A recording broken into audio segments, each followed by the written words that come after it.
Hello, students. Good morning to all of you. I hope that you are studying well and preparing yourself for the next year board examination. और lockdown के period का आप पूरा फ़ायदा उठा रहे हैं अपनी एजुकेशन को आगे बढ़ाने में। तो आज उसी क्रम में हम अपनी नेक्स्ट वीडियो लाते हैं जो हमने लास्ट में कहा था आपको।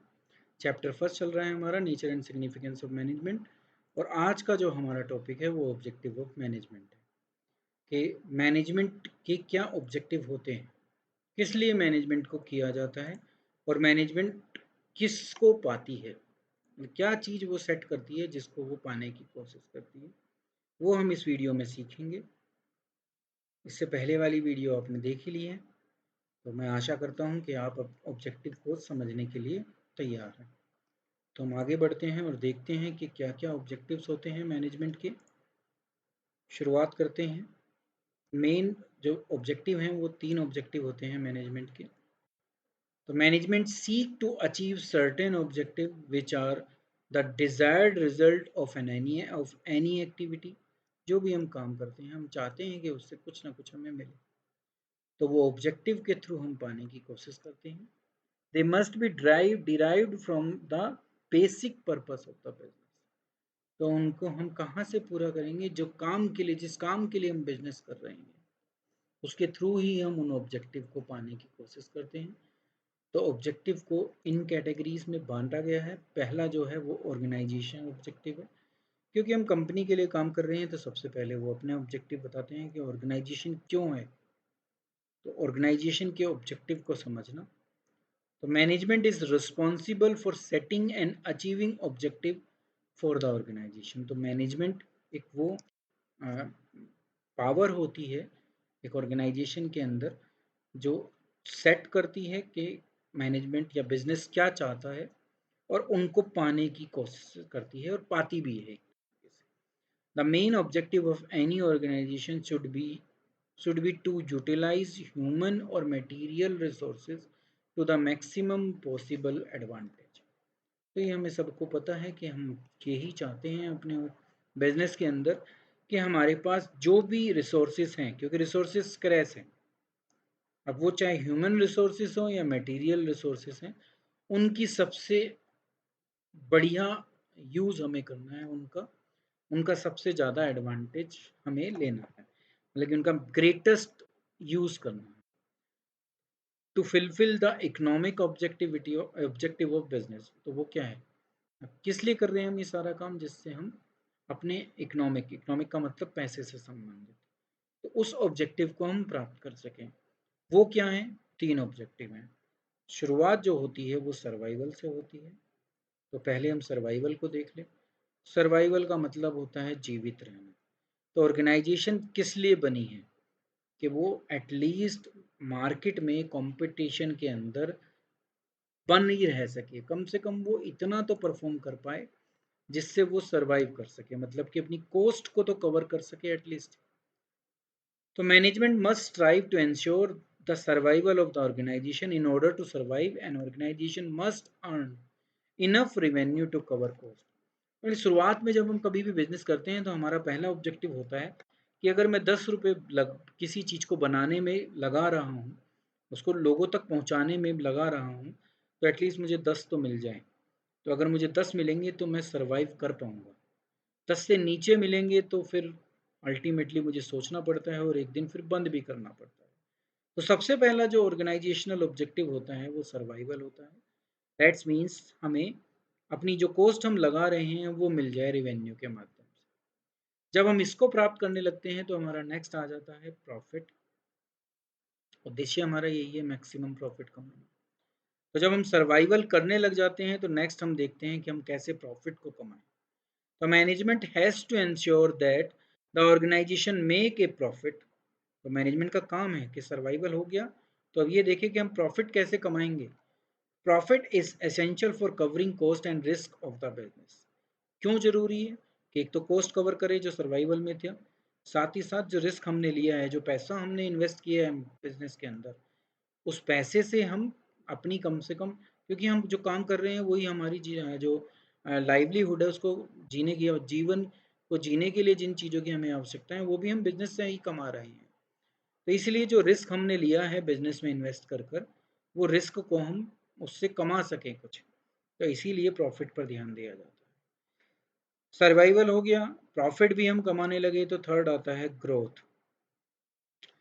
ग्रोथ का मीन विकास करना। प्रॉफिट कमा लिया, अब अपने बिजनेस को इतना एक्सपेंड करो कि वो लोगों को एम्प्लॉयमेंट भी दे सके और नई डाइवर्सिटी में भी हम जा सकें।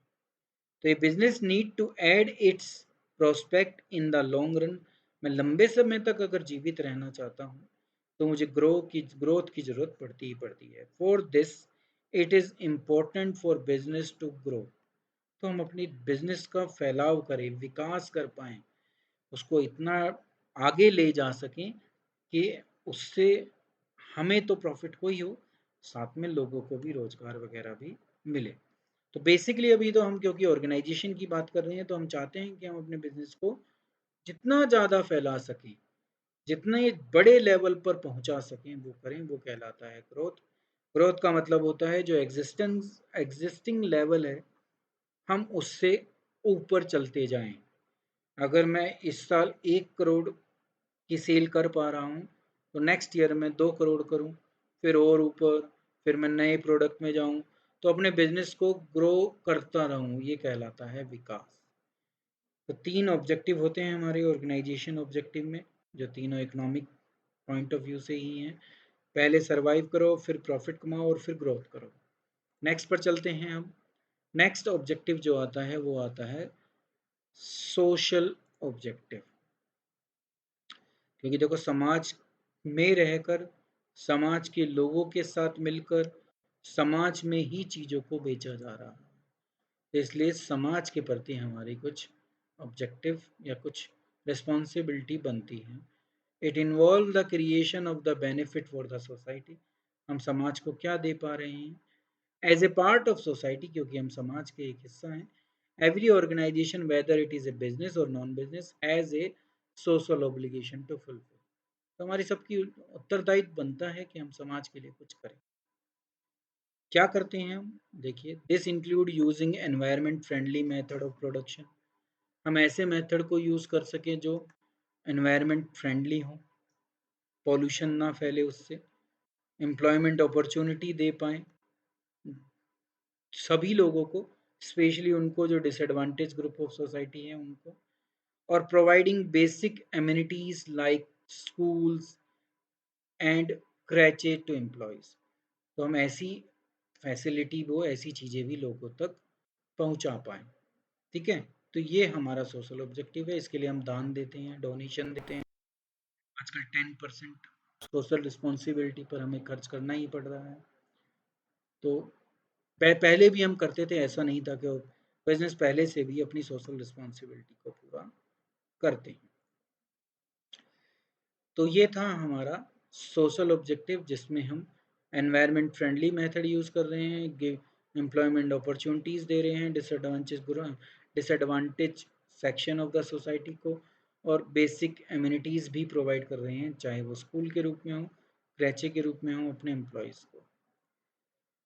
नेक्स्ट और थर्ड जो ऑब्जेक्टिव आता है वो पर्सनल ऑब्जेक्टिव आता है। पर्सनल ऑब्जेक्टिव एम्प्लॉयज़ से संबंधित है। हमने ऑर्गेनाइजेशन के अपने गोल अचीव कर लिए, समाज के प्रति हमने अपनी ऑब्जेक्टिव सेट कर लिए, अब हमें अपने एम्प्लॉयज़ के बारे में सोचना है, वो कहलाता है पर्सनल ऑब्जेक्टिव। तो organisation are made up of people, लोगों से मिलकर बना है संगठन, who have different personalities, backgrounds, experiences and objective। सबका अलग अलग है, सबकी पर्सनैलिटी अलग है, उनके बैकग्राउंड अलग हैं, उनका एक्सपीरियंस लेवल अलग है, उनके ऑब्जेक्टिव भी ऑर्गेनाइजेशन में काम करने के अलग अलग हैं। They all become a part of the organizations to satisfy their diverse need। वो क्यों जुड़े हैं हमारे साथ, जिससे जो भी उनकी ज़रूरतें हैं वो पूरी हो सके। तो ये कहलाता है पर्सनल ऑब्जेक्टिव। तो पर्सनल ऑब्जेक्टिव में एक ऑर्गेनाइजेशन क्या कर सकती है, these very from financial needs.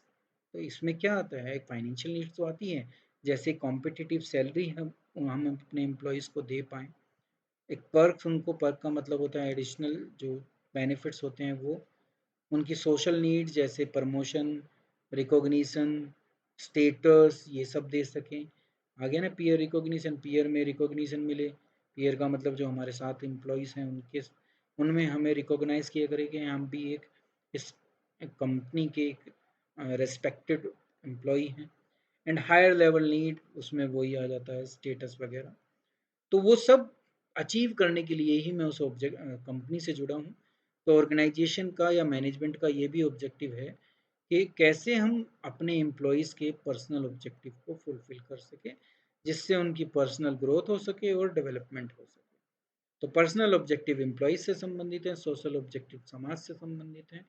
और जो इससे पहले हमने ऑर्गेनाइजेशन के करे थे वो सबसे ज़रूरी थे, क्योंकि वो ऑर्गेनाइजेशन या बिजनेस से संबंधित थे, जिसमें सर्वाइवल था, प्रॉफिट था और ग्रोथ था। तो बेसिकली हमारे पास ये 3 ही ऑब्जेक्टिव हैं, इनको आपको याद रखना है। इसके ऊपर क्वेश्चन बहुत आते हैं, तो मेरे हिसाब से आप अब उनको सब क्वेश्चंस के आंसर दे पाएंगे। आप समझ चुके हैं कि मैनेजमेंट के जो ऑब्जेक्टिव हैं वो किस क्या डिमांड क्या है, मतलब ऑब्जेक्टिव क्यों बनाए गए हैं और उनको क्यों पूरा करती है मैनेजमेंट, और उनको पूरा करने से वो अपने जो ऑब्जेक्टिव है उनको भी कैसे प्राप्त करते हैं। तो इस वीडियो में इतना ही। अब हम नेक्स्ट वीडियो में नेचर ऑफ मैनेजमेंट करेंगे। नेचर ऑफ मैनेजमेंट क्या है, क्या प्रकृति है मैनेजमेंट की, क्या क्वालिटीज़ हैं, ठीक है, मैनेजमेंट के क्या एस्पेक्ट है वो हम उसमें पढ़ेंगे। ठीक है, तो अभी आप इससे पहले वाली वीडियो और ऑब्जेक्टिव वाली वीडियो जो ये है इसको आप अच्छे ढंग से देखती रहिए। सारी वीडियो मेरे इस चैनल पर अवेलेबल है, आप वहाँ जाकर देख सकते हैं। Thank you.